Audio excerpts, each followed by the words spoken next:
एक भगवान तो श्री कृष्ण है, उन भगवान से एक और भगवान प्रकट होते हैं, उनको कहते हैं प्रथम पुरुष।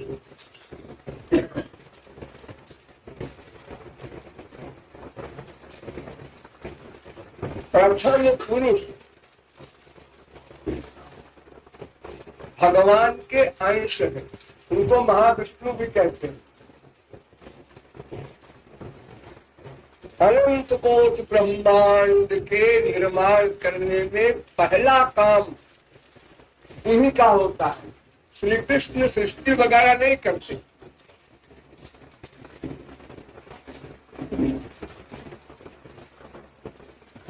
सृष्टि वगैरह बहुत नीचे वाले भगवान करते हैं। श्री राम तन्युक्तो हम हरो हरत सर्वशः विश्वम पुरुष रूपेण परिपात त्रिशक्ति भित। ये सृष्टि वगैरह का कार्य जो है ये ब्रह्मा विष्णु शंकर इसके लिए अलग है। श्री कृष्ण स्वयं सृष्टि नहीं करते। न करो स्वयं किंचित सृष्टि आदि का महान सुनो। तो भगवान ने अपना अंश प्रकट किया प्रथम पुरुष के रूप में। तो प्रथम पुरुष ने क्या किया? ये बलराम है प्रथम पुरुष। इन्होंने दैवात क्षुभित गर्भिण्याम स्वस्याम यो यो परः कुमार आधत्त वीर्यं सासूत महत्तत्वं हिरण्मयम्। इन्होंने संकल्प किया, सोचा, प्रकृति की ओर देखा, दो काम किया, सोचा और देखा। प्रकृति माने माया, फिर बहिरंगा माया। बहिरंगा माया भी दो प्रकार की होती है, एक जीव माया, एक गुण माया। एक माया जो आप लोगों पर हावी है और एक माया जो सृष्टि करती है। तो गुण माया जो सृष्टि करने वाली है उसकी ओर देखा बलराम ने, अर्थात प्रथम पुरुष ने, अर्थात महाविष्णु ने। और जितने जीव थे भगवान के महोदर में लीन महाप्रलय में, उन सब जीवों को संकल्प से प्रक्षेप किया प्रकृति में। और फिर अनंत कोटि ब्रह्मांड का क्रमशः प्राकट्य हुआ। महान अहंकार पंचमात्रा पंचमहाभूत विष्णु, बस उनका काम समाप्त प्रथम पुरुष का। अब प्रथम पुरुष ने द्वितीय पुरुष प्रकट किया। तो प्रथम पुरुष तो कारणानुशायी है और द्वितीय पुरुष गर्भोदशायी है। इन्होंने क्या किया? अनंत कोटि ब्रह्मांड में व्याप्त हो गए द्वितीय पुरुष, और आधे ब्रह्मांड को अपने संकल्प के जल से भर दिया और अपने आप से तीसरा पुरुष प्रकट किया। ये है क्षीरोदशाई। इन्होंने क्या किया?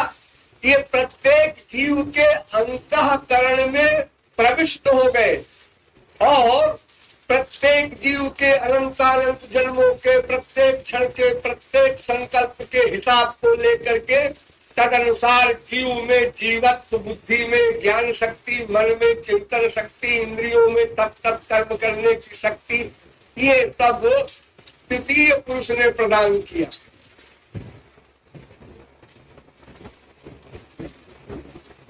तो ब्रह्मा विष्णु शंकर और उनके जनक गर्भोदशाई, उनके जनक कारणानुशायी महाविष्णु, इतने भगवान तो ऐसे हैं जो वर्क करते हैं, और श्री कृष्ण कुछ नहीं करते।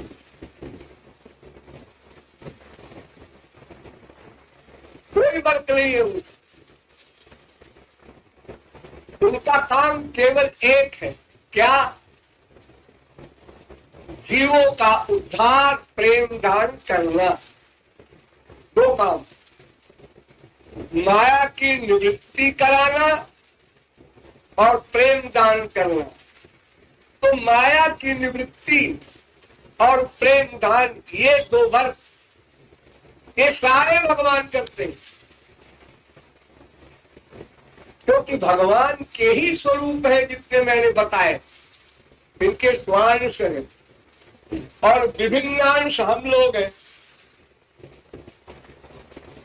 तो स्वांश में उनके परिकर भी है, ललिता विशाखा आदि, ये भी स्वांश है। ये सब भगवत स्वरूप है।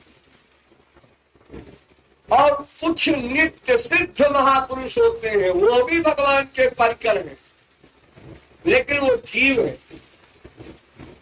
जीव तटस्था शक्ति के अंश है और स्वांश भगवान के अभिन्न स्वरूप है, श्री कृष्ण के अभिन्न स्वरूप है। इतना बड़ा अंतर है।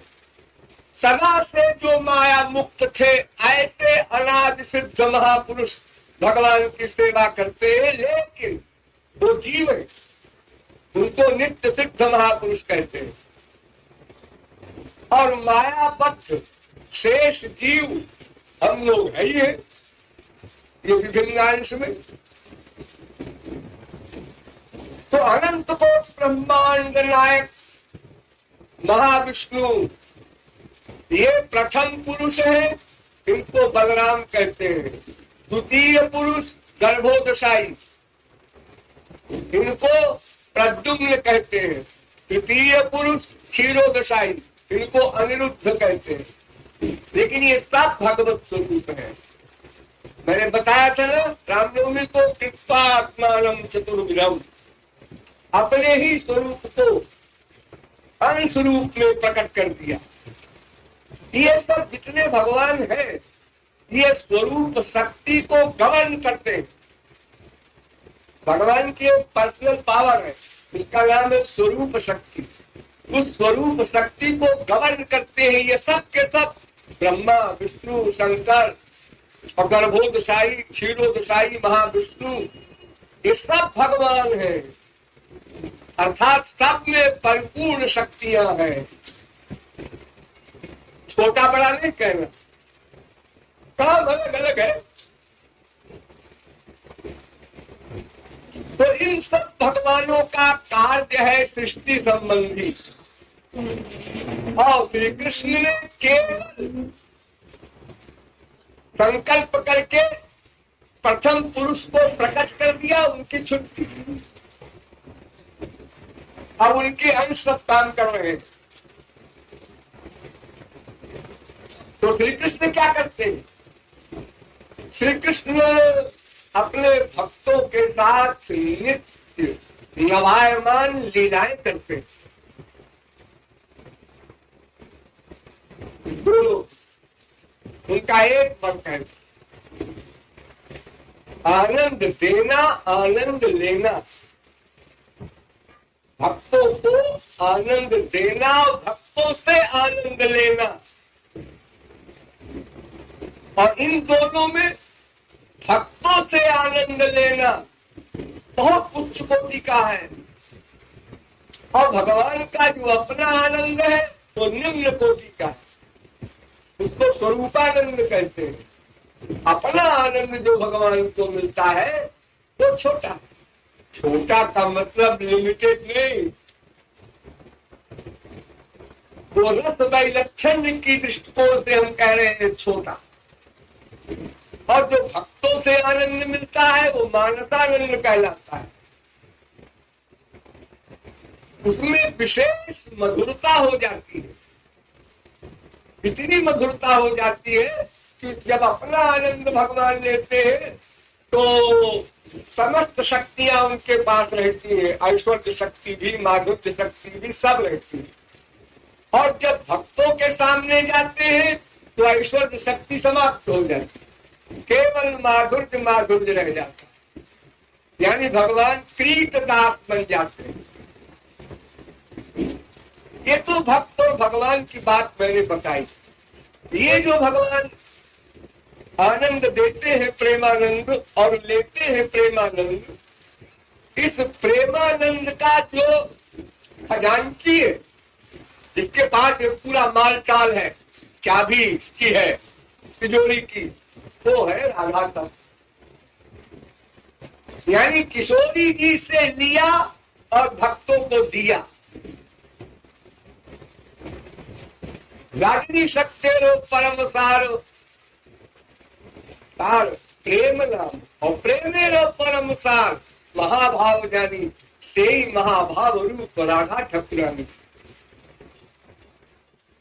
आनंद में भी मधुरता की जो चरम सीमा है। आनंद तो बहुत छोटी सी चीज है। आनंद वो अभी तक मिला नहीं आप लोगों को, जब मिलेगा तब समझिएगा आनंद क्या होता है। आनंद सबसे नीचे क्लास का होता है परमहंसों का, ब्रह्मानंद कहते हैं, अनंत आनंद। उससे ऊंचा आनंद होता है योगियों का, वो परमात्मानंद कहलाता है। उससे ऊंचा आनंद होता है शांत भाव के उपासक भक्तों का, द्वैत आ गया। और उससे भी ऊंचा दास्य भाव का, उससे भी ऊंचा सख्य भाव का, उससे भी ऊंचा वात्सल्य भाव का, उससे भी ऊंचा माधुर्य भाव का रस होता है। और माधुर्य भाव में भी 3 कक्षाएं हैं, सकाम, सकाम निष्काम निश्चर और निष्काम। सकाम कुब्जा आदि का, सकाम निष्काम निश्चर रुक्मिणी आदि का, और निष्काम ब्रजगोपियों का। निष्काम प्रेम माने जिसमें कोई कामना न, कोई कामना हुई। देखो ब्रह्मानंदी को तो मोक्ष की कामना है, वहां भी कामना है। कोई कहता है श्री कृष्ण दर्शन दो, ये भी कामना।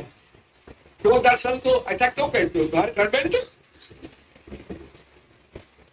उनकी जब इच्छा हो दर्शन दे। हम आज्ञा देने वाले कौन होते? हमारी केवल एक मंशा होनी चाहिए, श्री कृष्ण सुखई के तात्पर्यमयी सेवा। श्री कृष्ण की सेवा करना हमारा लक्ष्य है, और उस सेवा से हमको आनंद मिले। नो ये मत मांगना। उच्चैनंदानंद मरबिंद विलोचना। आनंद क्या उपभोग करने लगे अगर आप, तो सेवा नहीं कर सकते। लाल श्री कृष्ण को पंखा कर रहा था, और पंखा करते करते आनंद के आंसू आ गए, हाथ रुक गया, होश आया, अरे मैं आनंद लेने लगा।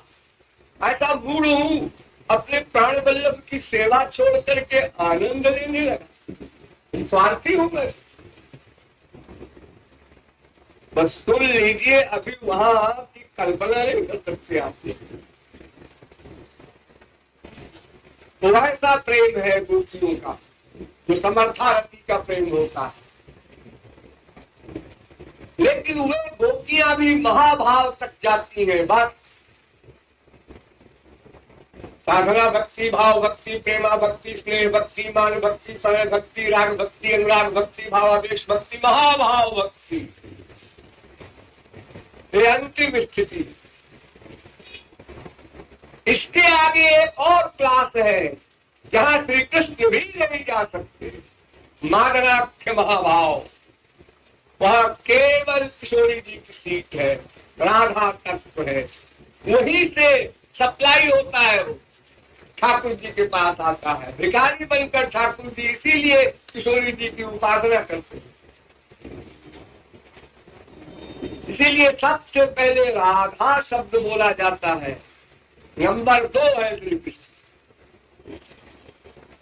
ब्रह्म वैवर्त पुराण में लिखा है, आदौ राधां समुच्चार्य पश्चात कृष्णम परात् परम।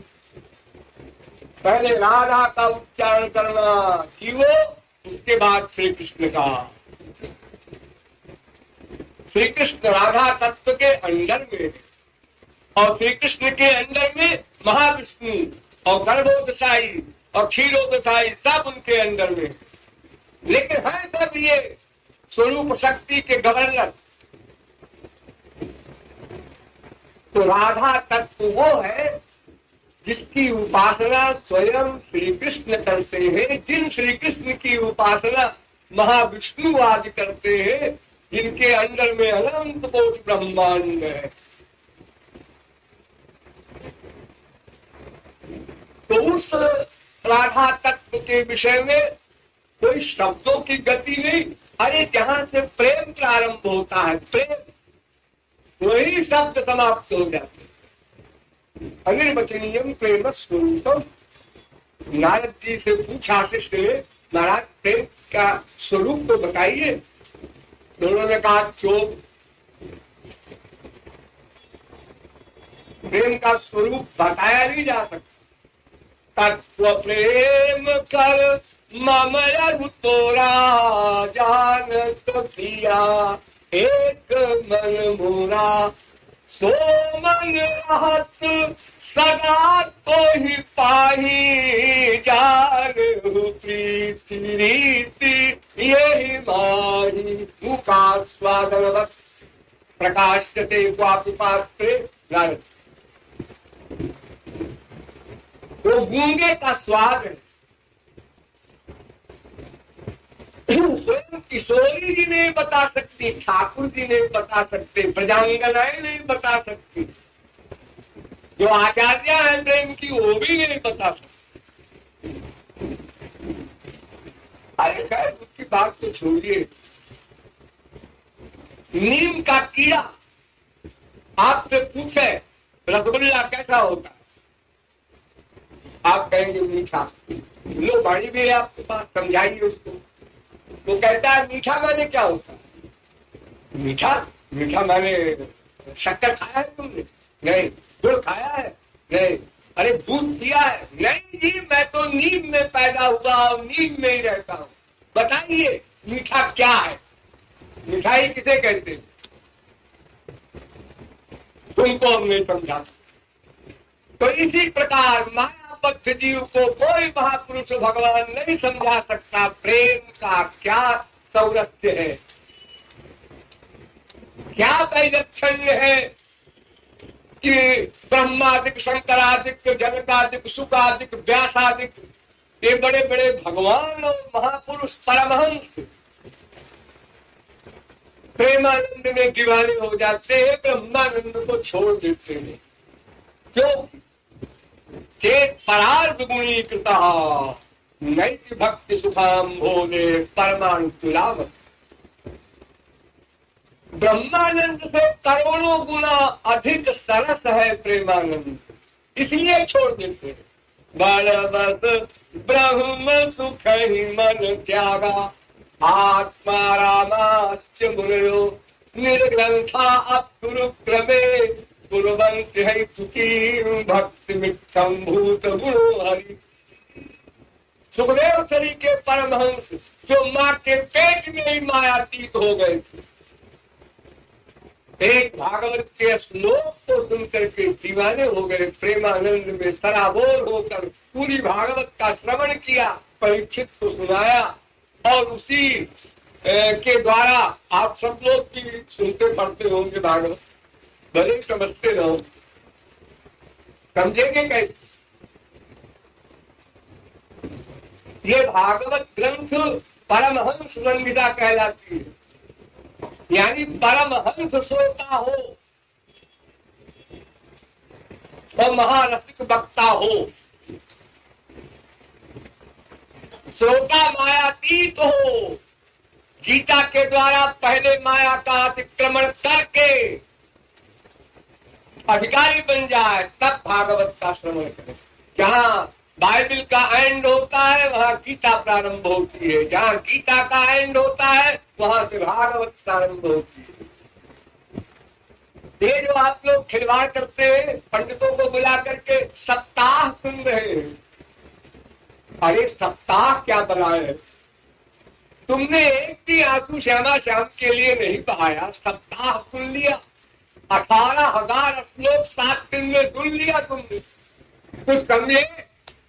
कान में पढ़ रहे थे, कान का मोक्ष होना है कि तुम्हारा? कान में पढ़ रहे थे। एक हफ्ते में आप बैकुंठ और गोलोक के आगे जाना चाहते, भगवान को बेवकूफ बनाना चाहते। अरे भागवती तो कहती है भक्त्या हमें गया ग्राह्य। मैं सप्ताह सुनने से प्रसन्न नहीं होऊंगा, मैं तो केवल भक्ति से प्रसन्न होऊंगा।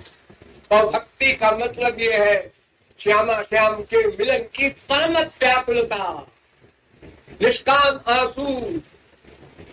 इन सात्विक भावों के उद्रेक से अंतःकरण शुद्ध होगा, तब भक्ति शुरू होगी। ये प्रेम जो है ये प्राकृत मन में नहीं आ सकता, प्राकृत इंद्रियों में नहीं आ सकता, क्योंकि प्रेम शुद्ध सत्व का सारांश है और शुद्ध सत्व दिव्य वस्तु है, स्वरूप शक्ति की पावर है। मुख से आप राम नाम लेते हैं और गोपियां भी लेती थी, यादो हरे वहरे मथनो फले प्रेम खेख नागुदितो क्षण मार्जनादो। घर का सब काम करते हुए और श्री कृष्ण गोविंद गाती रहती, और आप लोग भी गाते हैं, हाँ, लेकिन अनंत गुणांतर है। आपका नाम प्रेम रहित है, क्योंकि ये मटीरियल जबान है, प्राकृत जबान में भगवान का नाम नहीं संश्लिष्ट हो सकता, प्राकृत मन से नहीं, प्राकृत बुद्धि से नहीं। अभी तो ये साधना भक्ति करते हैं आप लोग। साधना भक्ति का मतलब होता है भक्ति को पाने के लिए भक्ति करते हैं, ये अंतःकरण की सफाई कर रहे हैं। ये जब आप स्थूल साधना से सूक्ष्म साधना में जाएंगे तो भाव देह बनाना पड़ेगा आपको, यानी मन से चिंतन करेंगे। जब भाव देह बना करके आप उपासना करेंगे और साधना भक्ति के बाद भाव भक्ति क्रॉस करेंगे, तब अंतःकरण शुद्ध होगा। तो शुद्ध अंतःकरण में शुद्ध सत्व का वो सारांश प्रेम प्रकट होगा, तब भक्ति प्रारंभ होगी। जिसका रस परमहंसों को दुर्लभ है वो भक्ति। लेकिन मार्ग यही है, पहले आप स्थूल दृष्टि से करेंगे, फिर सूक्ष्म में प्रवेश करेंगे, फिर और प्रगाढ़ होगी वो अवस्था, फिर और प्रगाढ़ होगी। वही नवधा भक्ति प्रगाढ़ होके भाव भक्ति कहलाती है, और वही भाव भक्ति अत्यंत प्रगाढ़ होके प्रेमा भक्ति कहलाती है। तो राधा तत्व के विषय में तो कल्पना ही नहीं की जा सकती, प्रेम तत्व ही अनिर्वचनीय है। लेकिन इतना समझ लीजिए कि राधा तत्व वो तत्व है जिसकी उपासना श्री कृष्ण करते हैं, जिन श्री कृष्ण की उपासना महाविष्णु करते हैं, जिन महाविष्णु की उपासना गर्भोदशाई करते हैं, जिन गर्भोदशाई की उपासना क्षीरोदशाई करते हैं, और जिन क्षीरोदशाई विष्णु की उपासना अनंत ब्रह्मांड के समस्त जीव करते हैं। राधा तत्व वह है, और उस तत्व की कृपा के बिना काम भी नहीं चलेगा। आप लोगों ने वैसे सुना होगा किताबों में, रचकों की वाणी में, कि ठाकुर जी किशोरी जी के पास जाते हैं मिलने के लिए, दर्शन के लिए, सेवा के लिए, तो वहां जीवात्माएं खड़ी है।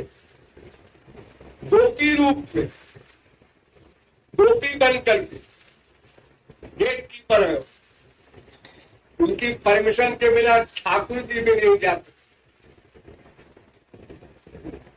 और बाकी ब्रह्मा विष्णु शंकर वगैरह क्या जाएंगे, प्रश्न ही नहीं है। राधा तत्व के द्वारा ही श्री कृष्ण को संपूर्ण माधुर्य की शक्ति मिली है, जिसको अकारण कृपा से जीवों को बांट रहे हैं। इसलिए इनडायरेक्ट में ये सारी कृपा वृष्टि किशोरी जी की ओर से हो रही है। इसलिए यहाँ कहा जा रहा है हमारो धन, ये धन है, प्राण धन है, इससे बड़ा और कोई धन नहीं है। इसका मूल्य समझे, जितना अधिक। राधा दो शब्द आप बोलते हैं, इन दोनों शब्दों में राधा जी बैठी हुई है, ये फेक कीजिए, विश्वास कीजिए, फिर राधा कहिए, तो रस निकलेगा आपकी वाणी से। श्रोता विभोर हो जाएगा, आप विभोर हो जाएंगे। और अगर मन से चिंतन नहीं करते, राधा शब्द में राधा का अध्याहार नहीं करते, तो फिर वो शाब्दिक फिजिकल ड्रिल हो जाएगी। हमारा राधा राधा राधा राधा राधा राधा ऐसे करेंगे आप, नथिंग से समथिंग अच्छा है। मेरा ये मतलब नहीं है, लेकिन जब आपको उस मार्ग में जाकर के उस तत्व को पाना है तो ढंग से कीजिए ना। कोई बच्चा केवल शब्दों को पढ़ता है, मन कहीं और है, तो धारण नहीं होगा, तो इम्तिहान में वो क्या लिखेगा, एग्जामिनेशन उसका क्या होगा। फिर उसको धारण करना होगा ना अंदर अंतःकरण में, तब तो उसकी नॉलेज मानी जाएगी। शब्दों को रट करके तो कोई काम नहीं बनेगा। एक तोते को रटा दीजिए, वो भी क्या करेगा राधा राधा। ठाकुर जी एक शुभ को पढ़ाया करते थे, वत्स पथ धारा धर बपु श्रीमन नारायणो वत्स। कितना बड़ा बात, वत्स पथ धारा धर बपु श्रीमन नारायणो वत्स। नारायण की का नाम ले, आए तोते नारायण का नाम ले, वो तेरी रक्षा करेंगे। कैसे है नारायण? धारा धर बपू, वो नवीन बादलों के समान उनका रंग है। धारा धर कहते हैं बादल। यशोदा मैया बैठी है, वो सुन रही है, मेरा बेटा नारायण का भक्त हो गया। तो बड़ी भोर एक दो बार तो पूरा पूरा बोले, भक्त पटधारा धर बपू श्रीमन नारायणो वत्स। और जब मैया चली गई काम के लिए, तो उससे कहते हैं धारा धारा, बार बार बोल, धारा धारा धारा धारा धा। देखो धारा राधा हो गए। इतनी चालाकी कर रहे हैं। और जब मैया आ गई है, आगे बोल, धारा धर बपू।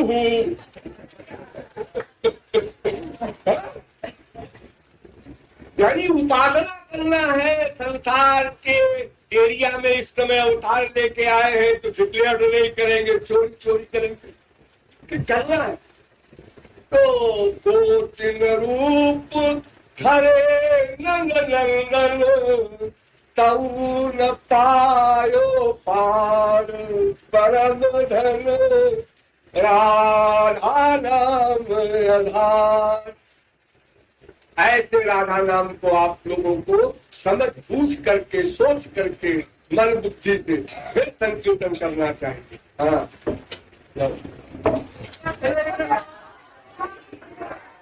हाँ।